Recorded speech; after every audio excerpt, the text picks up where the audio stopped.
हर साल की तरह इस साल भी हमारा छोटा सा गांव भैरवपुर दीपावली की रोशनी से चमक रहा था। हर गली, हर मकान, हर छत पर दीपों की कतारें जगमगा रही थीं।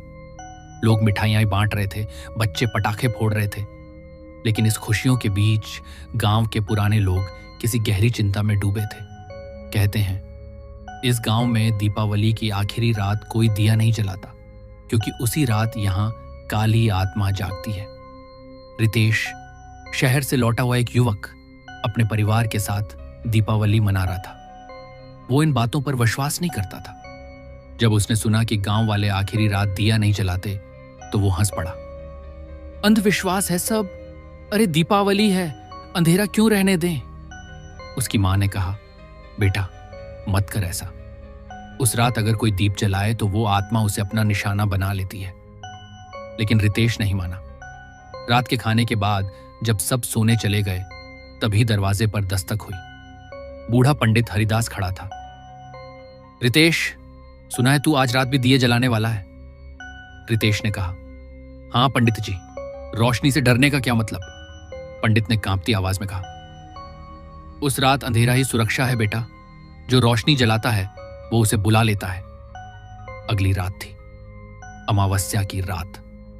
पूरा गांव अंधेरे में डूबा था, लेकिन रितेश ने अपने आंगन में दियों की पूरी लाइन जलाई। चारों ओर सन्नाटा था, बस उसकी दियों की लौ टिमटिमा रही थी।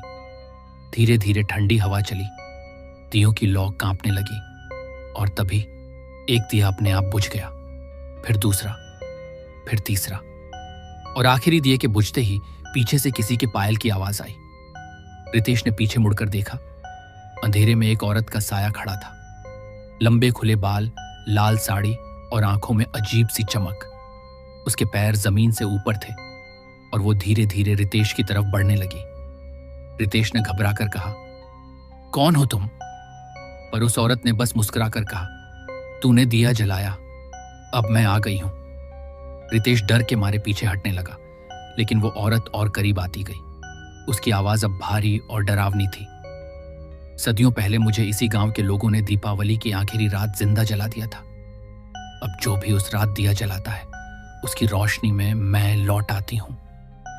जैसे ही उसने ये कहा, सारे दिए एक साथ जल उठे, बिना किसी बाती के, और पूरा घर आग की लपट्टों में घिर गया। अगली सुबह जब गांव वाले पहुंचे, रितेश का घर राख बन चुका था। कहीं कोई नहीं था, बस एक दिया अब भी जल रहा था, ठंडी राख के बीच, बिना तेल के। पंडित हरिदास ने कांपते हुए कहा, वो फिर लौट आई। मैंने कहा था ना, दीपावली की आखिरी रात कोई दिया मत जलाना। 1 साल बीत गया।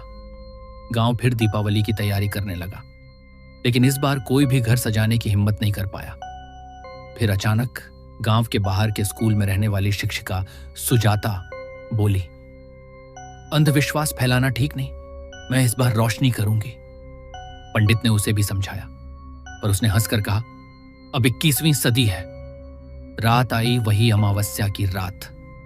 सुजाता ने स्कूल में दिए जलाए, बच्चों के साथ मिठाई बांटी और फिर सब सो गए। मध्य रात्रि में स्कूल के कमरे में हल्की सरसराहट हुई।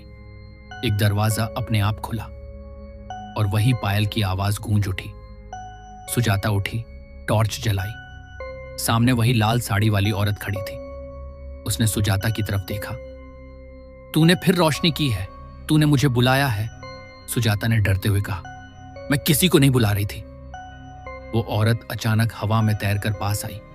उसकी आंखों से काली धुआं निकलने लगा और कुछ ही सेकंड में सुजाता जमीन पर गिर पड़ी।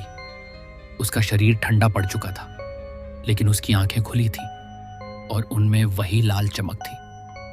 अगली सुबह बच्चों ने जब स्कूल का दरवाजा खोला तो देखा कि सुजाता मैम कुर्सी पर बैठी हैं, पर उनकी आंखें लाल हैं और होठों पर एक अजीब मुस्कान है।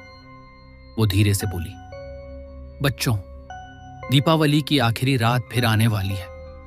कहते हैं उस दिन के बाद गांव के बच्चों ने पढ़ाई छोड़ दी, स्कूल बंद कर दिया गया और हर साल दीपावली की आखिरी रात उस स्कूल से अब भी पायल की आवाजें आती हैं।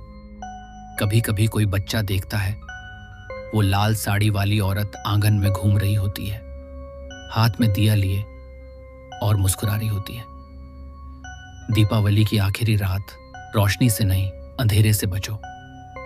अगर आज की कहानी ने तुम्हारी रूह तक कंपा दी है तो इस वीडियो को लाइक करो, अपने डरपोक दोस्तों के साथ शेयर करो और हिम्मत है तो कमेंट में लिखो, मैंने आखिरी रात दिया जलाया।